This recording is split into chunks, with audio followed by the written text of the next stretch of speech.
नमस्कार दोस्तों, मैं अंकुर उपाध्याय स्वागत करता हूं आप सभी का आपके अपने YouTube channel share market analysis में। यहां आप सभी के साथ बात करने वाला हूं तीन ऐसी कंपनियों के बारे में, तीन ऐसे स्टॉक्स के बारे में जिनमें कंटिन्यू गिरावट हो रही है।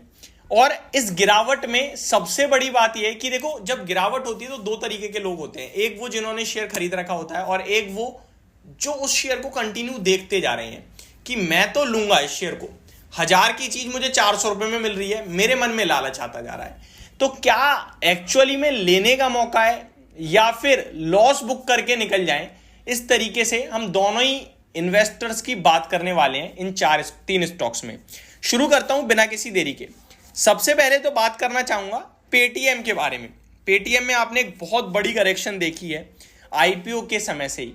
2150 रुपए का आईपीओ था इसका, आपको याद हो तो इशू प्राइस था 1 लाख करोड़ के पार का मार्केट कैप हुआ करता था। आज तक आईपीओ के भाव से किसी ने लिया है तो वो भाव दोबारा मिला नहीं उस व्यक्ति को। वेल्थ डिस्ट्रॉय किसे कहते हैं करना, पेटीएम से कोई सीखे। 1 लाख करोड़ का मार्केट कैप वाली कंपनी आज 22,000 करोड़ के मार्केट कैप पे धक्के खा रही है। इसको कोई पूछ नहीं रहा है, इसमें सब ट्रैप्ड हैं, सब लॉस में है। इसमें वॉरेन बफेट जैसे बड़े इन्वेस्टर जो मतलब उनको तो दुनिया जानती है कि वो इन्वेस्टमेंट में क्या नाम है, उन्होंने क्या कमाया है, उन्होंने भी इस स्टॉक में लॉस लिया। और कभी कभार किसी गलत चीज से निकल जाना ही ठीक रहता है। कभी कभार स्टॉक मार्केट में ना हम लोग एक शेयर से शादी सी कर लेते हैं कि मैं तो इसी शेयर में बैठा रहूंगा, मैं नहीं लूंगा लॉस। लॉस क्यों लूं, जब वापस चला जाएगा तब बेच दूंगा। और वो किस हिसाब से पछताते हैं ये देखो।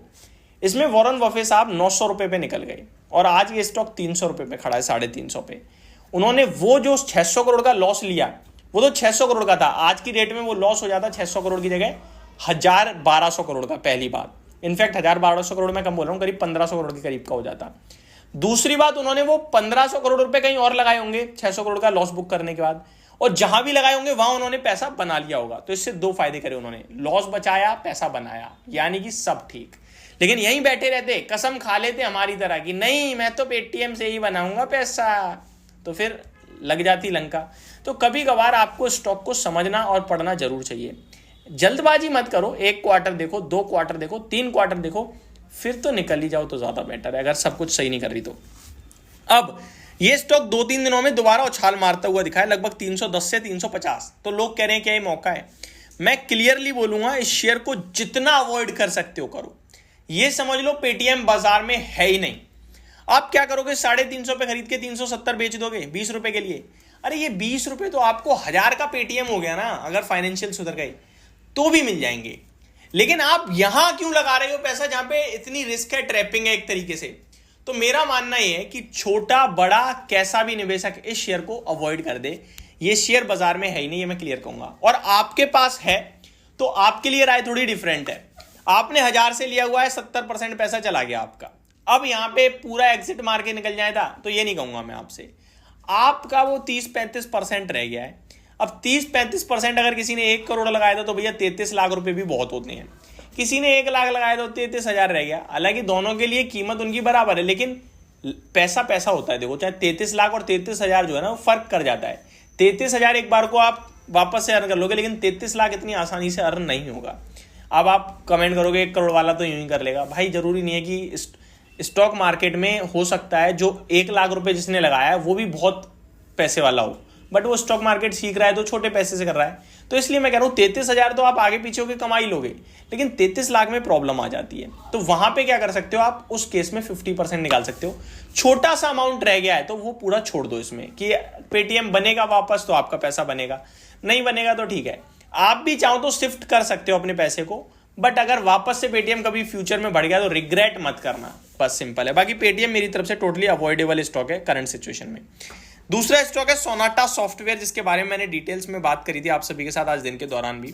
सोनाटा सॉफ्टवेयर ऊपर से 40-45% करेक्ट हो चुका है, लेकिन इस शेयर में मेरे को कोई दिक्कत नहीं लगती है। इस भाव पे मैं एंट्री के लिए बोलूंगा, एक्यूमुलेट के लिए बोलूंगा और ना बेचने के लिए बोलूंगा, तीनों के लिए राय है। और ऐसा नहीं है कि लेके बैठे रहेंगे ना, इस स्टॉक पे ना मतलब एक कंसोलिडेशन का लेवल है 500 से 460 से लेकर 530 का, और अभी 517 496 था। जब मैंने जब इस पे दिन में वीडियो बनाई थी ओपन मार्केट में तो ये 500 रुपए था। तब भी मेरे वर्ड्स सेम थे कि हम इसको खरीदेंगे, मौका दे रहा है। अभी भी यही कह रहा हूं मैं इस शेयर में आप बैठे रहो। अगर ये शेयर 470 ब्रेक करेगा, यानी 47 रुपए का स्टॉप लॉस है हमारा, बड़ा है छोटा नहीं है, 10% है, तो हम एग्जिट लेंगे, अदरवाइज हम इस स्टॉक में बैठेंगे। छोटा टारगेट बनेगा 540 का, बड़ा टारगेट बनेगा 600 का। तो ये मेरा सोनाटा सॉफ्टवेयर पे सिंगल राय।